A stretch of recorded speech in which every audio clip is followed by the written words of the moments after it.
বিভিন্ন মাসালা নিয়ে, বিভিন্ন বিষয় নিয়ে ইখতিলাফ আসে। যে বিষয় নিয়ে কোনো মানুষের মতানৈক্য নাই, ইখতিলাফ নাই, এর নাম হলো মৃত্যু। এর নাম হলো কি ভাই? মৃত্যু। মৃত্যুকে যারা ইমানদার তারাও বিশ্বাস করে, যারা মুশরিক তারাও মৃত্যুকে কি করে ভাই? বিশ্বাস করে। যারা ভিন্ন ধর্মের মানুষ তারাও মৃত্যুকে কি করে? বিশ্বাস করে। আল্লাহকে বিশ্বাস করে না, কিন্তু মৃত্যুকে কি করে? বিশ্বাস করে। আল্লাহর রসুলকে বিশ্বাস করে না, কিন্তু মৃত্যুকে কি করে ভাই? বিশ্বাস করে। পরকালকে বিশ্বাস করে না, মৃত্যুকে কি করে ভাই? বিশ্বাস করে। তাহলে বোঝা গেল কি, যে বিষয় নিয়ে মানুষের মধ্যে কোনো মতানৈক্য, ইখতিলাফ নাই, মতবিরোধ নাই, তার নাম হলো কি ভাই? মৃত্যু। তার নাম হলো কি ভাই? মৃত্যু। আল্লাহ বলেন কি, কুল্লু নাফসিন যায়িকাতুল মাউত, যে সমস্ত প্রাণীর রূহ আছে তাদের মৃত্যু হবে। তাদের কি হবে? মৃত্যু হবে। যে সমস্ত প্রাণীর রূহ আছে তাদের কোনো না কোনোদিন কি হবে ভাই? মৃত্যু হবে।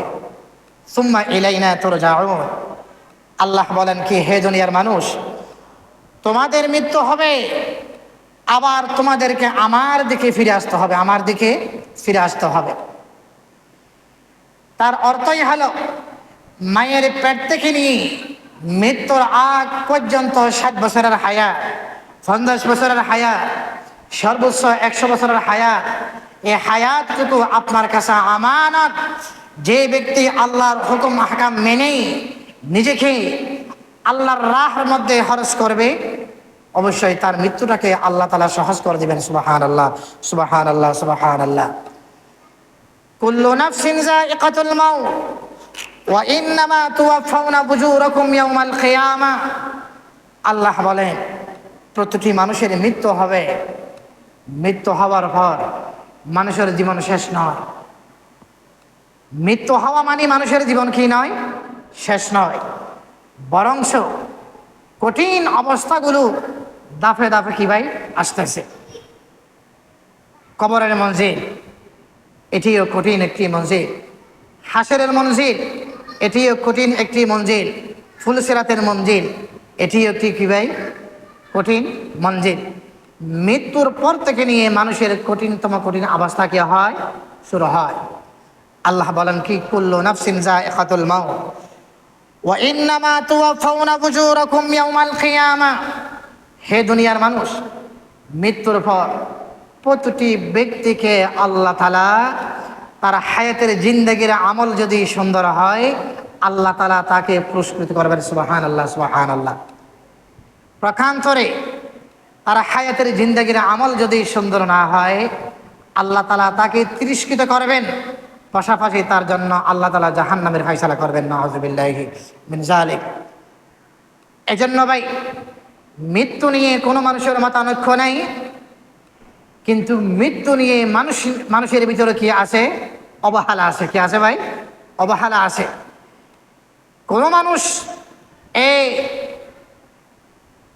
ধারণা রাখে না তার মৃত্যু কি আজকে হবে নাকি কালকে হবে নাকি পরশু হবে। এই জন্য আল্লাহ কি বলেন, ইদা জাআ আজালুহুম ফালা ইস্তাখিরুনা সাআতান ওয়ালা ইস্তাকদিমুন, হে দুনিয়ার মানুষ, মৃত্যু কোন সময় আসবে এটি তুমি জানো না। হইতে পারে তোমার মৃত্যু গাড়ির হালতের মধ্যে অবস্থার মধ্যে হইতে পারে, হইতে পারে তোমার মৃত্যু সিদ্ধার হালতের মধ্যে হইতে পারে, হইতে পারে তোমার মৃত্যু তোমার ব্যবসায়ী অবস্থানের মধ্যে হইতে পারে, হইতে পারে তোমার মৃত্যু তুমি যেই জায়গার মধ্যে চাকরি করো ওই জায়গার মধ্যে হইতে পারে, এমনও হইতে পারে তুমি সমুদ্রের মধ্যে থালার মধ্যে আসো ওই জায়গার মধ্যে তোমার কি হইতে পারে? মৃত্যু হইতে পারে। মৃত্যু আসলে কোনো ব্যক্তিকে আল্লাহ তাআলা এক কদম সামনে চলার জন্য আল্লাহ তাআলা কি দিবে না? শক্তি দিবে না। এক কদম পিছনে আসার জন্য আল্লাহ তাআলা কি দিবেন না? সময় সুযোগ দিবেন না। ইদা জাআ আজালুহুম ফালা ইস্তাখিরুনা সাআতান ওয়ালা ইস্তাকদিমুন।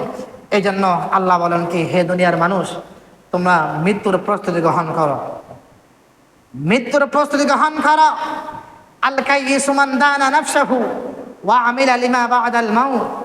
আল্লাহ বলেন, আল্লাহ রাসূল বলেন, হে দুনিয়ার মানুষ, দুনিয়ার বুকে এরাই হলো চালাক মানুষ, এরাই হলো বুদ্ধিজীবী, যারা মৃত্যুর পরের জিন্দাগির জন্য তারা কি করে, খামাই করে, মৃত্যুর জন্য খামাই করে, ফুলসিরাতের জন্য খামাই করে। এরাই হলো কি মানুষ ভাই? সালাস মানুষ।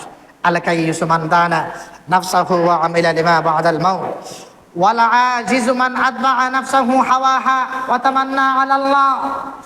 এরাই হলো বেকুব, এরাই হলো নির্বুদ্ধিতার মতো মানুষ, তারা হলো বেকুব, তারা আল্লাহর জন্য কিছুই করে না, পরকালের জন্য কিছুই করে না, কিন্তু আল্লাহর প্রতি তারা বিভিন্ন ধরনের লম্বা লম্বা কি রাখে, আশা রাখে। এই জন্য ভাই মৃত্যুর আগে 60 বছরের হায়াত, 50 বছরের হায়াত, এগুলোকে কি করা, মূল্যায়ন করা, এগুলোকে কি করা, মূল্যায়ন করা। হাদিস শরীফের ভিতরে আল্লাহ রাসূল সাল্লাল্লাহু আলাইহি ওয়াসাল্লাম বলেছে, মৃত্যু এমন একটা বিষয়, যখন সাকরাতের অবস্থা শুরু হয়ে যায়, তখন মৃত ব্যক্তির সামনে রহমতের ফেরেশতা, আযাবের ফেরেশতা, দুই ধরনের ফেরেশতা তার সামনে উপস্থিত হয়ে যায়। রহমতের ফেরেশতা চাই ওই ব্যক্তিকে ঈমান হালাতের মধ্যে যেন তার যেন মৃত্যু হয়, এটি প্রতিনিয়ত রহমতের ফেরেশতা কি করে ভাই, আশা করে, আকাঙ্ক্ষা করে। আর আযাবের ফেরেশতা মৃত ব্যক্তির সামনে এসে তার একেবারে নিকটবর্তী বন্ধু হয়ে, ছেলে সন্তানের সুরত ধরে, স্ত্রীর সুরত ধরে, নিজের আপন ভাইয়ের সুরত ধরে মৃত ব্যক্তির সামনে উপস্থিত হয়। ওই অবস্থার মধ্যে ওই ব্যক্তিগুলো মৃত ব্যক্তিকে বলে, হায়রে ভাই, তোমার জন্য কি না করেছি। মায়ের শেকল সুরত ধরে আসবে, বাবার শেকল সুরত ধরে আসবে, বলবে কি, তুমি ইহুদি হয়ে মারা, নাসারা হয়ে মারা। ওই অবস্থার মধ্যে যে ব্যক্তি ওই হালতের মধ্যে মৃত্যু হবে, তার জন্য আল্লাহ তাআলা জাহান্নামকে ওয়াজিব করে দিবেন, নাউযুবিল্লাহি মিন যালিক। আর অর্থই হলো ভাই, মৃত্যুর আগে, সাকরাত শুরু হওয়ার আগেই রহমতের ফেরেশতা, আযাবের ফেরেশতা মৃত ব্যক্তির সামনে উপস্থিত হয়ে যায়। আযাবের ফেরেশতারা স্ত্রীর রূপ ধারণ করে, সন্তানের রূপ ধারণ করে, তার ঈমান হরণ করার জন্য বারবার কি করে ভাই, চেষ্টা করে। জন্য আল্লাহ রাসূল সাল্লাল্লাহু আলাইহি ওয়াসাল্লাম তিনি কি বললেন, হে দুনিয়ার মানুষ, তোমরা বেশি থেকে বেশি সূরা কাহফের তেলাওয়াত করো, কোরআন মজিদের তেলাওয়াত তোমরা বেশি থেকে বেশি করো। মৃত্যুর সময় ওই কোরআন তোমার জন্য জান্নাতে যাওয়ার জন্য উসিলা হয়ে যাবে। সুবহানাল্লাহ, সুবহানাল্লাহ, সুবহানাল্লাহ। আকসিরু যিকরা হাদিমিল লাযাতিল মাউত, তোমরা বেশি থেকে বেশি মৃত্যুর কথা স্মরণ করো, বেশি থেকে বেশি মৃত্যুর কথা স্মরণ করো। আকসিরু যিকরা হাদিমিল লাযাতিল মাউত, মৃত্যু মানুষের অন্তর থেকে দুনিয়ার স্বাদকে কি করে দেয়, নষ্ট করে দেয়। যে ব্যক্তি যত পরিমাণ মৃত্যু নিয়ে চিন্তা করবে, মৃত্যু নিয়ে কি করবে, চিন্তা করবে, তার অন্তর থেকে আল্লাহ তাআলা তত পরিমাণ দুনিয়ার স্বাদ নষ্ট করে দিবেন, দুনিয়ার স্বাদ নষ্ট করে দিবেন। যে ব্যক্তি যত পরিমাণ মৃত্যু নিয়ে চিন্তা করবে, ফিকির করবে, তার অন্তর থেকে আল্লাহ তাআলা যে কোনো দুনিয়ার চাহিদাকে আল্লাহ তাআলা অন্তর থেকে খতম করে দিবেন। আকসিরু যিকরা হাদিমিল লাযাতিল মাউত। সূরা হাশরের আয়াত আল্লাহ কি বলেন, হে দুনিয়ার মানুষ, ইয়া আইয়ুহাল্লাযীনা আমানুত্তাকুল্লাহ, তোমরা আল্লাহকে ভয় করো। ওয়াল তানজুর নাফসুম মা কদ্দামাত লিগাদ, তোমরা পরকালের জন্য, মৃত্যুর পরের জিন্দেগির জন্য তোমরা কি পরিমাণ আমল করতেছো, তোমরা একটু খেয়াল করো। কি করো ভাই, খেয়াল করো, কথাগুলো একটু বুঝবেন। ইয়া আইয়ুহাল্লাযীনা আমানুত্তাকুল্লাহ, এক নম্বর হলো আল্লাহকে ভয় করা, আল্লাহকে ভয় করা। ওয়াল তানজুর, তারপরে বললেন কি, তোমরা পরকালের জন্য, কবরের জন্য, হাসরের জন্য তোমার চোখ যখন বন্ধ হয়ে যাবে, তারপরের জিন্দেগির জন্য কি পরিমাণ আমল করেছ তোমরা একটু হিসাব করো। কি করো, হিসাব করো, চিন্তা করো। নাফসুম মা কদ্দামাত লিগাদ ওয়াত্তাকুল্লাহ, তোমরা আল্লাহকে ভয় করো। ইন্নাল্লাহা খাবীরুম বিমা তা'মালুন, আল্লাহ বলেন, হে বান্দারে, তোমরা কি আমল করো না করো সব কিছু আমি আল্লাহ খবর রাখি। সুবহানাল্লাহ, সুবহানাল্লাহ, সুবহানাল্লাহ। প্রিয় হাজিরিন, হাদিস শরীফের ভিতরে কোরআন মাজিদের আয়াত সূরা আল মুনাফিকুনের ভিতরে আল্লাহ কি বলেন, যখন মানুষের মৃত্যু এসে যায় তখন মানুষ মালাকুল মউতকে বলে, খেয়াল করবেন, যখন মানুষের মৃত্যু এসে যায় মালাকুল মউতের কাছে গিয়ে মৃত্যু ব্যক্তি ওই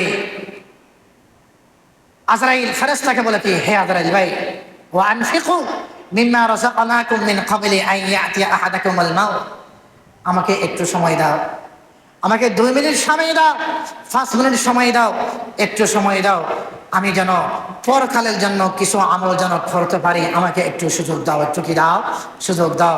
তখন ফেরেশতা আল্লাহর পক্ষ থেকে তাকে বাণী শুনিয়ে দেয়, ইযা জাআ আজালুহুম ফালা ইস্তাখিরুনা সাআতান ওয়ালা ইস্তাকদিমুন, হে আল্লাহর বান্দা, এই সময়ের মধ্যে আল্লাহর পক্ষ থেকে তোমার রূহ কবজ হওয়ার জন্য আল্লাহর পক্ষ থেকে অর্ডার এসে গেছে, অতএব এক কদম সামনে যাইতে পারবেন না, এক কদম পিছনে যাইতে পারবেন না। তারপর আরো কি বলেন, তাহলে আমাকে অন্তত একটু হলে সময় দাও যেন আমি আল্লাহর রাস্তার মধ্যে যেন সদকা করতে পারি। তখন ফেরেশতা একই কথা বলে, এই সময় পর্যন্ত আর কোনো সময় নেই। আওয়ালাম নুআম্মিরকুম মা ইয়াতাযাক্কারু ফি, আল্লাহ তাআলা বলেন কি, দুনিয়ার মধ্যে, হে দুনিয়ার মানুষ, 60 বছর হায়াত তোমাদেরকে আমার আল্লাহ দান করেছেন, 50 বছর হায়াত আমার আল্লাহ তোমাকে দান করেছেন। 50 বছরের মধ্যে তুমি একটি আল্লাহকে সিজদা দিতে পারো নাই, 60 বছরের মধ্যে তুমি তোমার রবকে চিনো নাই, 100 বছরের মধ্যে তুমি তোমার রবকে চিনো নাই। এখন যদি তোমাকে 1 মিনিট, 1 ঘন্টা, একদিন সময় দিই, তুমি আল্লাহকে চিনবে, এটি কথার কথা, এটি কি কথার কথা। লম্বা সময় তোমাকে দেওয়া হয়েছে, ওই সময়ের মধ্যে তুমি আল্লাহকে চিনো নাই। ইন্নাহা কালিমাতুন হুয়া কাইলুহা, অতএব তুমি যে কথাগুলো বলছো এটি কথার কথা, কথার কথা। এই কথাগুলো ওই সময়ের মধ্যে মৃত ব্যক্তিকে আল্লাহর পক্ষ থেকে বাণী শোনানো হবে।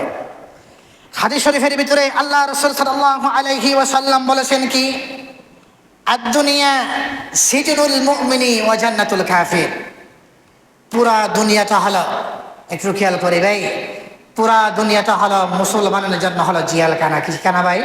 জিয়ালখানা। এই পুরা পৃথিবীটা হলো মুসলমানের জন্য হলো জিয়ালখানা, পুরা পৃথিবীটা হলো মুসলমানদের জন্য হলো কয়েদখানা। আল্লাহ রাসূল সাল্লাল্লাহু আলাইহি ওয়াসাল্লাম বুঝাইতে চাইলেন, হে দুনিয়ার মানুষ, জিয়ালখানার ভিতরে মানুষ কোনো অবস্থার মধ্যে বিল্ডিং তৈরি করে না। জিয়ালখানার ভিতরে মানুষ বালা আরামের চাহিদা পূরণ করার জন্য তার দিলের ভিতরে এই তামান্না আরজু তৈরি হয় না। এই দুনিয়াটা যেহেতু জিয়ালখানা, তোমরা এইভাবে দুনিয়ার মধ্যে চলাফেরা করো, এইভাবে দুনিয়ার মধ্যে কি করো, চলাফেরা করো। হাদিস শরীফের ভিতরে আল্লাহ রাসূল সাল্লাল্লাহু আলাইহি ওয়াসাল্লাম বলেছে, মৃত ব্যক্তিকে যখন কবরের দিকে নেওয়া হয়, একটু খেয়াল করি ভাই, মৃত ব্যক্তিকে যখন কবরের দিকে নেওয়া হয় তখন মৃত ব্যক্তির সাথে 3টি জিনিস যায়। কয়টি জিনিস? খেয়াল করবেন, কয়টি জিনিস ভাই? 3টি জিনিস যায়, একটু খেয়াল করবেন। মৃত ব্যক্তিকে যখন কবরের দিকে নেওয়া যাওয়া হয়, গোরস্থানের দিকে নেওয়া যাওয়া হয়, আল্লাহ রাসূল সাল্লাল্লাহু আলাইহি ওয়াসাল্লাম বলেছেন তার সঙ্গে 3টি জিনিস যায়। 2টি ফেরত আসে, একটি তার সঙ্গে হয়ে কবরের ভিতরে ঢুকে যায়। সুবহানাল্লাহ, সুবহানাল্লাহ। 3টি জিনিস কি? একটি হলো মৃত ব্যক্তির সাথে তার বন্ধুরা যায়, আত্মীয় স্বজন যায়, খাটিয়া বহন করে তাকে গুরুস্থানে নিয়ে যায়, তারাও চলে আসে, তারাও চলে আসে। 2 নম্বর হলো মৃত ব্যক্তির সাথে কিছু সরু সামান যায়, কাঠিয়া যায়, কুড়াল যায়, বিভিন্ন ধরনের দা যায়, এই ধরনের কিছু সরু সামান যায়। এগুলো দাফন করার পর এগুলো কি আসে ভাই? ফেরত আসে। 3 নম্বর আল্লাহ রাসূল সাল্লাল্লাহু আলাইহি ওয়াসাল্লাম বলেছে, ওয়ায়াবাকা আমালুহু, যে জিনিসটা মৃত ব্যক্তির সাথে কবরের মধ্যে আজীবন সঙ্গ হয়ে থাকে, এটি হলো তার নেক আমল। সুবহানাল্লাহ, সুবহানাল্লাহ। তাহলে বোঝা গেলে কি ভাই, মৃত ব্যক্তির সাথে আমরা যখন মৃত ব্যক্তিকে ঘর থেকে আমরা বের করে ফেলি তখন তার সঙ্গে কয়টি জিনিস যায়? তিনটি জিনিস যায়, দুইটি ফেরত আসে, একটি তার সঙ্গে হয়ে কবরের ভিতরে প্রবেশ করে। দুইটি জিনিস যেগুলো ফেরত আসে, একটি হলো তার আত্মীয় স্বজন, বন্ধু বান্ধব, পাড়া প্রতিবেশী, তার নিকটবর্তী যে কোনো আত্মীয় স্বজন জানাজা পড়ার পর তারা চলে আসে। 2 নম্বর হলো কিছু সরু সামান, কি ভাই? সরু সামান, কাঠিয়া, অন্যান্য আসবাবপত্রগুলো তাকে দাফন করার পর এগুলো কি আসে? চলে আসে। 3 নম্বর, যে জিনিসটা তার সঙ্গে হয়ে কবরের ভিতরে থাকে, ওই জিনিস হলো কি ভাই? নেক আমল। কি ভাই? নেক আমল। এজন্য আল্লাহ রাসূল সাল্লাল্লাহু আলাইহি ওয়াসাল্লাম বলেছেন, আদ-দুনিয়া সিজনুল মুমিনি ওয়া জান্নাতুল কাফির। এই দুনিয়া হলো মুসলমানের জন্য হলো জিয়ালখানা, মুসলমানের জন্য হলো এই দুনিয়া হলো জিয়ালখানা। হে দুনিয়ার মানুষ, জেলখানার মধ্যে যেমন মানুষ বিল্ডিং তৈরি করে না, জেলখানার ভিতরে যেমন মানুষ বিভিন্ন ধরনের চাহিদা তার দিলের ভিতরে তৈরি করো না, তোমরা এইভাবে দুনিয়ার মধ্যে কি করো? চলাফেরা করো। সুবহানাল্লাহ, সুবহানাল্লাহ। আকতিরু যিকরা হাদিমিল লাযাতিল মাউত। তোমরা বেশি থেকে বেশি মৃত্যুর কথা স্মরণ করো। মৃত্যুর কথা মানুষের অন্তর থেকে দুনিয়ার চাহিদাকে কি করে দেয় ভাই? নষ্ট করে দেয়।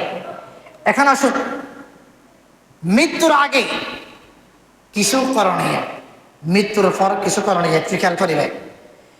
মৃত্যুর আগে করণীয় হলে কি? যখন আমরা দেখতেছি একজন ব্যক্তির ভিতরে বিভিন্ন ধরনের আলামত প্রকাশ পাচ্ছে, হয়তো ব্যক্তিটা কিছুদিন পর ইন্তেকাল হবে, এমন যদি কিছু আলামত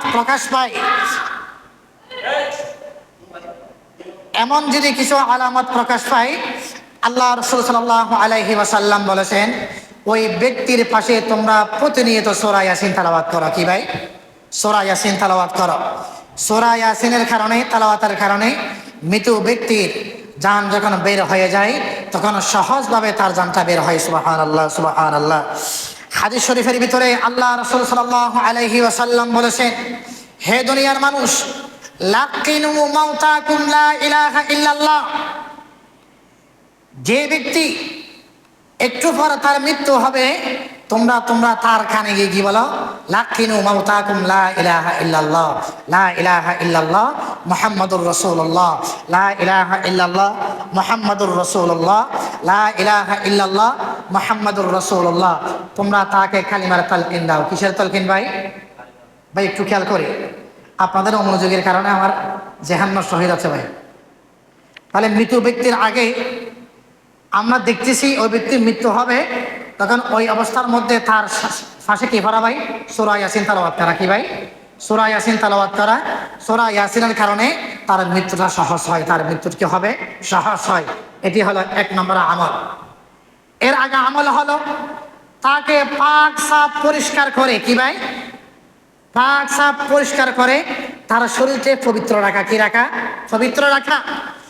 ঘরের মধ্যে যদি কোনো ব্যক্তির ছবি থাকে, জানোয়ারের ছবি, নিজের ছবি, সন্তানের ছবি, ওই ছবিগুলো ঘর থেকে বের করে দেওয়া, কিংবা ছবিগুলোকে ছিঁড়ে ফেলা, কিংবা কোনো কাগজের মাধ্যমে ছবিগুলোকে গোপন স্থানের মধ্যে রেখে দেওয়া।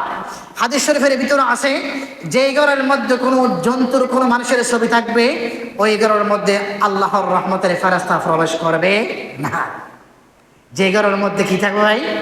জীব জন্তুর ছবি থাকবে, ওই ঘরের মধ্যে আল্লাহর রহমতের ফেরেশতা প্রবেশ করবে না। তবে রহমতের ফেরেশতা না ঢুকলেও আযাবের ফেরেশতা প্রবেশ করবে, আযাবের ফেরেশতা প্রবেশ করবে। তাহলে কি করা? ঘর থেকে ছবিগুলো বের করে দেওয়া, তাকে পরিষ্কার পবিত্র করে গোসল করায়, তাকে প্রতিনিয়ত পবিত্র রাখা। 3 নম্বর আমল হলো তার নিকটে একেবারে পাশাপাশি অবস্থানের মধ্যে গিয়ে সূরা ইয়াসিন তেলাওয়াত করা। 4 নম্বর আমল হলো তার সামনে লাকিনু মাউতাকুম লা ইলাহা ইল্লাল্লাহ। আল্লাহ রাসূল বলেছেন, তোমরা কি বলো?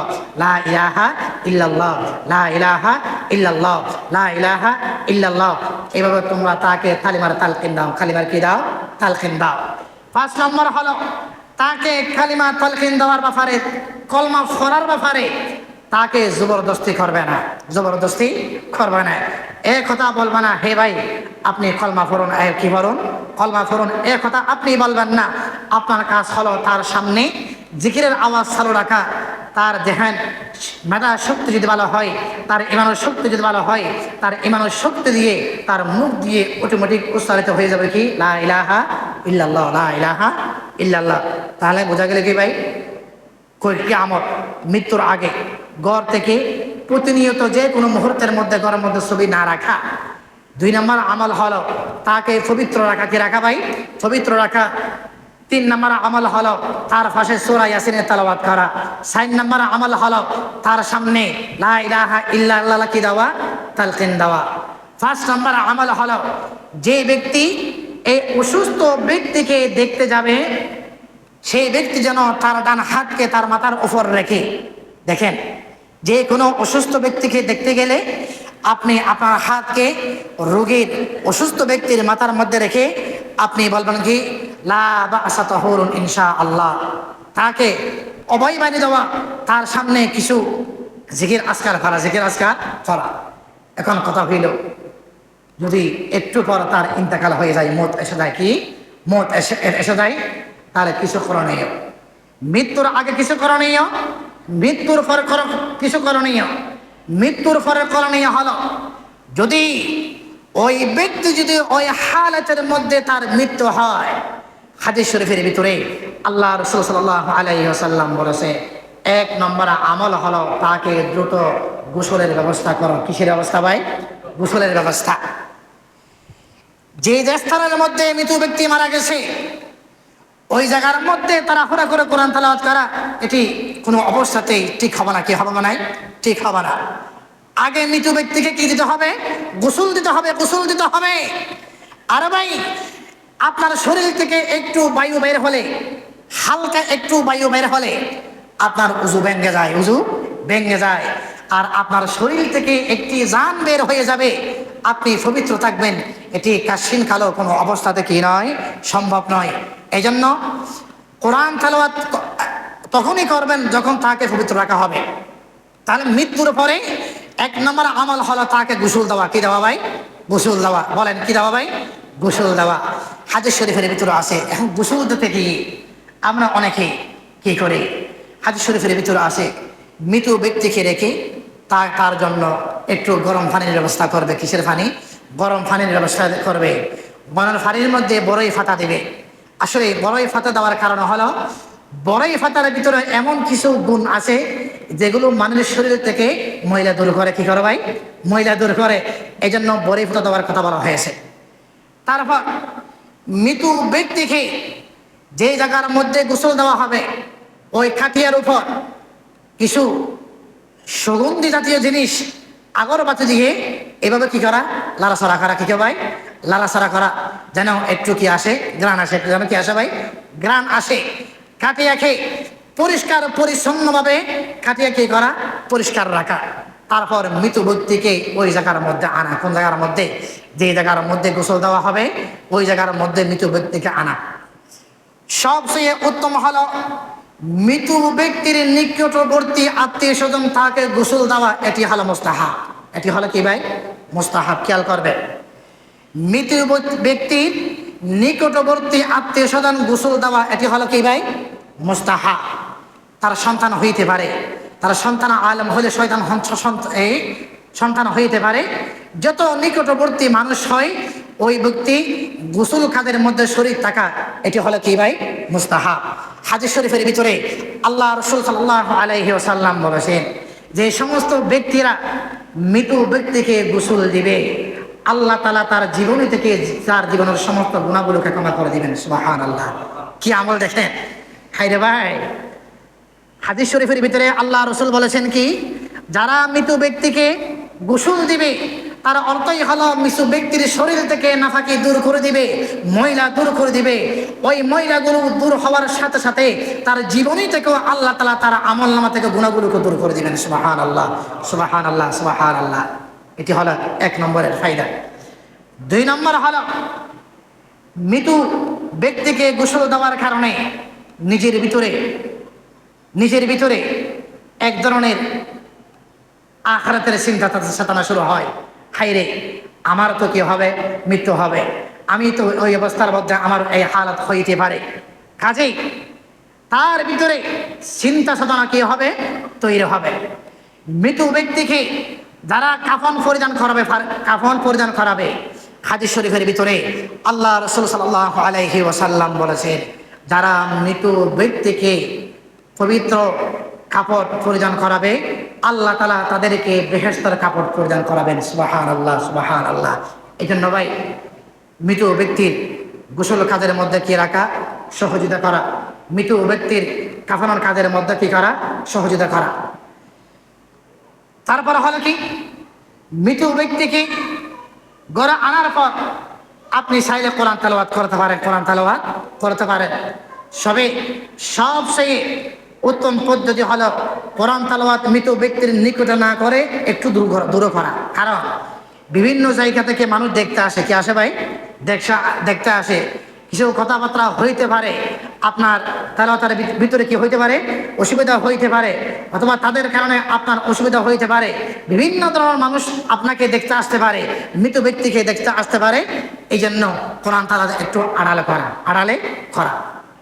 তারপরে মাসালা হলো, মৃত ব্যক্তি জিন্দা থাকা অবস্থায় তাকে যারা দেখা হারাম, মৃত্যুর পরেও তাকে দেখা হারাম, একই কথা।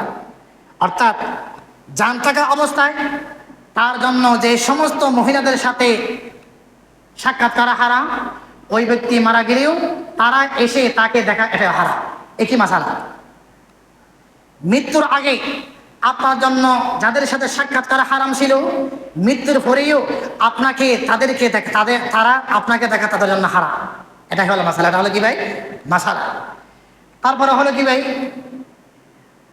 হযরত আলী রাদিয়াল্লাহু তাআলা আনহু বলেন, হে দুনিয়ার মানুষ, তোমরা 3 কাজে তোমরা কোনো অবস্থাতেই বিলম্ব করবে না। একটি হলো, যখন আযান হয়ে যাবে তোমরা দ্রুত নামাজ পড়ার জন্য কি করো, চেষ্টা করো। 2 নম্বর হলো, মেয়ে যদি উপযুক্ত বড় হয়ে যায় তাকে তোমরা দ্রুত বিবাহ দেওয়ার জন্য কি করো, ব্যবস্থা করো। 3 নম্বর হলো, কোনো ব্যক্তি মারা গেলে দ্রুত তাকে দাফন কাফনের কি করো, ব্যবস্থা করো। মৃত ব্যক্তিকে দুনিয়ার মধ্যে রেখে সময় বিলম্ব করা, এটি কোনো অবস্থাতে কি হবে না ভাই, ঠিক হবে না। দ্রুত সময়ের মধ্যে ব্যক্তিকে দাফন দেওয়া, এটি হলো সবচেয়ে বেশি ভালো, সবচেয়ে কি বেশি ভালো। এই ব্যাপারে হাদিস শরীফের ভিতরে আল্লাহ রাসূল সাল্লাল্লাহু আলাইহি ওয়াসাল্লাম বলেছে, মৃত ব্যক্তি হয়তো নেককার হবে, আর না হয় কি হবে ভাই, বদকার হবে। মৃত ব্যক্তি হয়তো কি হবে, নেককার হবে, আর না হয় কি হবে, বদকার হবে। তখন আল্লাহ রাসূল সাল্লাল্লাহু আলাইহি ওয়াসাল্লাম বুঝাইতে চাইলেন, মৃত ব্যক্তি যদি নেককার হয় তাহলে নেককার ব্যক্তির স্থান হলো জান্নাত। তোমরা এখনো পর্যন্ত কেন তোমরা দুনিয়াতে তাকে রেখে দিয়েছো, তোমরা তাকে তাড়াতাড়ি আল্লাহর কাছে কি করো, সুপর্দ করো, যেন আল্লাহ তাকে জান্নাতের ব্যবস্থা করতে পারে। এটি হলো একটি সাইড। দ্বিতীয় হলো, মৃত ব্যক্তি যদি বদকার হয়, এই বদকার যার শরীর থেকে গন্ধ আসে, এই সমস্ত বদকারকে তোমরা এখন পর্যন্ত কেন রেখে দিয়েছো, তোমরা তাকে তাড়াতাড়ি দাফন দাও। কি দাও, দাফন দাও। 2টি হাল। এই জন্য ভাই, মৃত ব্যক্তিকে দ্রুত কি করা, দাফনের ব্যবস্থা করা, কাফনের কি করা ভাই, ব্যবস্থা করা। গোসল কাজের মধ্যে সহযোগিতা করা, কাফনের কাজের মধ্যে কি করা, সহযোগিতা করা। হাদিস শরীফের ভিতরে আল্লাহ রাসূল সাল্লাল্লাহু আলাইহি ওয়াসাল্লাম বলেছেন, যারা জানাজার খাটিয়া বহন করবে, জানাজার খাটিয়া কি করবে ভাই, বহন করবে। অর্থাৎ আমাদের দেশের মধ্যে আমরা দেখি কাটিয়াকে 10 কদম পর কি করা হয়, পরিবর্তন করা হয়। ঠিক আছে না ভাই, 10 কদম পর পরিবর্তন করা হয় না লাশের কাটিয়াকে। যে ব্যক্তি এইভাবে কাটিয়া বহন করবে, তা বড় বড় 40টি গুনাহ আল্লাহ তাআলা মাফ করে দিবেন। সুবহানাল্লাহ, সুবহানাল্লাহ। কয়টি গুনাহ? 40টি গুনাহ আল্লাহ তাআলা কি করে দিবেন, মাফ করে দিবেন। এই জন্য ভাই, লাশের কাটিয়া কি করা, বহন করা। আরেকটি গুরুত্বপূর্ণ কথা হলো, কোনো ব্যক্তি যদি মৃত ব্যক্তিকে গোসল দিতে গিয়ে তার থেকে কোনো দোষ প্রকাশ পায়, এগুলো মানুষের মাঝে না বলা, মান সাতারা মুসলিমান সাতারাহুল্লাহু ইয়াওমাল কিয়ামা। আল্লাহ রাসূল সাল্লাল্লাহু আলাইহি ওয়াসাল্লাম বলেছেন, যে ব্যক্তি কোনো মুসলমানের দোষ ত্রুটি গোপন রাখবে, আল্লাহ তাআলা তার দোষ ত্রুটিও কি রাখবেন, গোপন রাখবেন। যদি এমন হয় মৃত ব্যক্তিকে গোসল দিতে গিয়ে তার চেহারা সুরতের ভিতরে পরিবর্তন আসে, তাহলে বলে দেওয়া তার লাশ যেন অন্য কেউ না দেখে, অন্য কেউ না দেখে। যদি মৃত ব্যক্তিকে গোসল দিতে গিয়ে যদি যে কোনো দোষ প্রকাশ পায়, এগুলো মানুষের মাঝে না বলা, মানুষের মাঝে না বলা। হাদিস শরীফের ভিতরে আল্লাহ রাসূল সাল্লাল্লাহু আলাইহি ওয়াসাল্লাম এই কথা বলেছেন, যে ব্যক্তি কোনো মুসলমানের দোষ ত্রুটি গোপন রাখবে, কাল কিয়ামত দিবসের মধ্যে আল্লাহ তাআলা তার দোষ ত্রুটিও কি রাখবেন ভাই, গোপন রাখবেন। আরেকটি কথা হলো, যারা জানাজার মধ্যে শরীক হয়, জানাজার মধ্যে কি হয়, শরীক হয়, যে সমস্ত মানুষ জানাজার মধ্যে শরীক হয় তাদের আমল নামার মধ্যে আল্লাহ তাআলা এক কিরাত পরিমাণ আল্লাহ তাআলা সওয়াব লিখে দিবেন। সুবহানাল্লাহ, সুবহানাল্লাহ। এক কিরাত মানে হলো উহুদ পাহাড় পরিমাণ সওয়াব। সুবহানাল্লাহ বলে, উহুদ পাহাড় পরিমাণ কি ভাই, সওয়াব দিবেন। জানাজার মধ্যে শরীক হওয়া, জানাজার পিছনে পিছনে যাওয়া, এইভাবে যে ব্যক্তি জানাজার মধ্যে অংশগ্রহণ করবে, হাদিস শরীফের ভিতরে আছে তার আমল নামার মধ্যে উহুদ পাহাড় পরিমাণ আল্লাহ তাআলা সওয়াব দান করবেন। সুবহানাল্লাহ, সুবহানাল্লাহ।